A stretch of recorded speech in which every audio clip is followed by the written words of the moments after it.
तर ठाणे जिल्ह्यातल्या अंबरनाथमध्ये सुद्धा काही भागामध्ये अनियमित आणि कमी दाबानं पाणीपुरवठा होतो आहे. पाणीपुरवठा तत्काळ सुरळीत करा, अन्यथा हंडा मोर्चा काढू असा इशारा नवनिर्वाचित नगरसेवकांनी महाराष्ट्र जीवन प्राधिकरणाला दिलाय. अंबरनाथ पश्चिमेतील चिंचपाडा, नवरे पार्क, नारायणनगर आणि आजूबाजूच्या परिसरामध्ये कमी दाबानं अनियमित पाणीपुरवठा होत असल्यामुळे नागरिक त्रस्त झाले.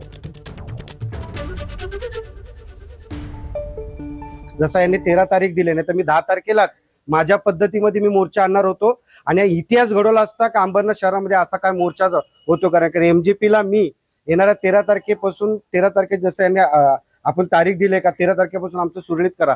14 तारखेपासून जर आमचा पाणी सुरळीत नाही आला तर तुम्ही 14 तारखेला एवढा मोठा टाळा मी स्वतःच या एमजीपीला लावणार, कारण की इथं बसून काहीच उपयोग नाही. पुढची बातमी आहे डोंबिवलीतून. डोंबिवलीतल्या